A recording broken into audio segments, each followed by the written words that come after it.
হুজুরের কি মর্যাদা আমার আল্লাহ দিলেন, এই বিষয়গুলো রাত কে রাত চলে যাবে, বয়ান শেষ হবে না।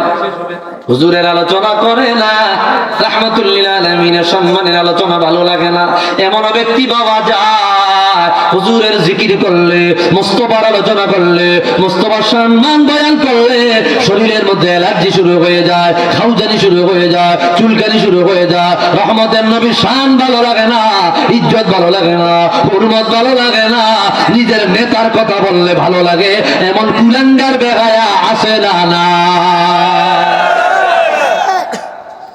নিজের নেতা, নিজের হুজুরের, নিজের মোল্লার প্রশংসা করলে ভালো লাগে, রহমতুল লিল আলামিনের প্রশংসা করলে শরীরের মধ্যে খাউজানি অ্যালার্জি শুরু হয়ে যায়। আছে না নাই?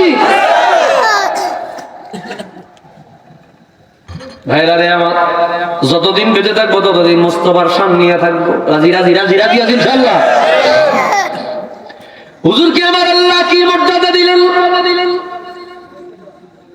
হাদিস বয়ান করলেন ইমামে দারিমি মুসনাদুল জামে প্রথম খণ্ডে, একই হাদিস ইমাম খতিব তিবরিজি মিশকাতের মধ্যে বয়ান করলেন। রাহমাতুল লিল আলামিন বলে রে আমার আল্লাহ, আমি নবীকে এত একা রাখে নাই, এত একা রাখে নাই, এত একা রাখে নাই, কি মর্যাদা দিল। একদিন হযরতে উবাই ইবনে কাব রাদিয়াল্লাহু তাআলা আম্মা জান আয়েশা সিদ্দিকা রাদিয়াল্লাহু তাআলা ঘরে প্রবেশ করলেন। ও বন্ধুরে, হুজুরের ঘরে, আম্মা জানের ঘরে প্রবেশ করিয়া দেখে রে সাহাবায়ে কেরাম রাহমাতুল লিল আলামিনের আলোচনা করতেছে। কেউ হুজুরের মর্যাদা নিয়ে আলোচনা করে, কেউ হুজুরের বৈশিষ্ট্য নিয়ে আলোচনা করে, কেউ হুজুরের সম্মান নিয়ে আলোচনা করে। হযরত উবাই ইবনে কাব বলে রে ও নবীর সাহাবীরা, আমি তোমাদেরকে হুজুরের একটা মর্যাদা শোনাতে চাই। সুবহানাল্লাহ বলেন।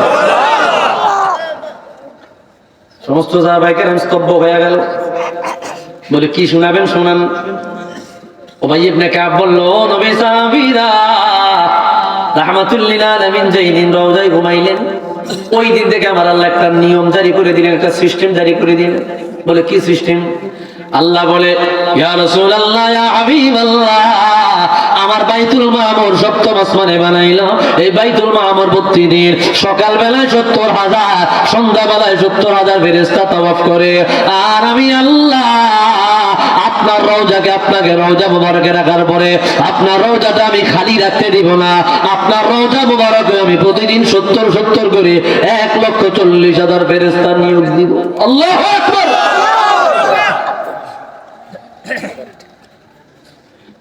উবাই ইবনে কাব বলে ঘটনা কি?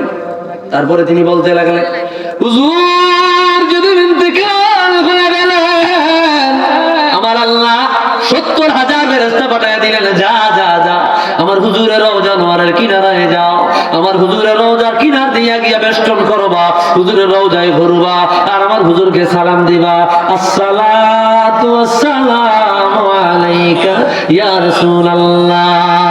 কেন দিবা, কেন দিবা? একদল উম্মত বের হয়ে যাবে, হুজুরের সালাতু সালাম ভালো লাগবে না, দরুদ শরীফ ভালো লাগবে না, মিলাদ শরীফ ভালো লাগবে না, হুজুরকে সালাম দিলে অ্যালার্জি শুরু হয়ে যাবে, খাউজানি, একজিমা, দাউদ, চুলকানি শুরু হয়ে যাবে। তাদের সালাতু সালামের দরকার নাই। এই জন্য আমি আল্লাহ আমার হুজুরের জন্য প্রতিদিন সকাল সন্ধ্যা ১,৭০,০০০ ফেরেশতা বাজেট রাখলাম, যারা আমার হুজুরকে কন্টিনিউ সালাম দিতেই থাকবে। আওয়াজ দিয়া বলি আল্লাহু আকবার। সকাল বেলায় ৭০,০০০ ফেরেশতা আসে, হুজুরের রওজা চতুর্দিক দিয়ে ঘুরে, আর হুজুরকে সালাম দেয়, সন্ধ্যা হলে গেলে চলে যায়। আবার ৭০,০০০ ফেরেশতা আসে, আবার সকাল পর্যন্ত সালাম দেয়। সুবহানাল্লাহ বলবেন না?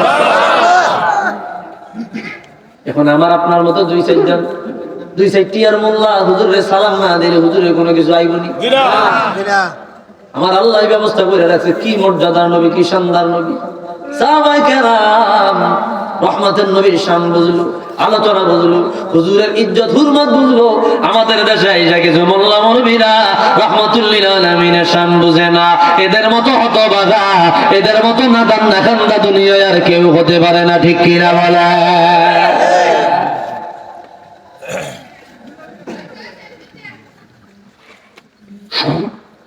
আল্লাহ তাআলা হেদায়েত দান করুন, পড়িয়া আমিন। ভাইরা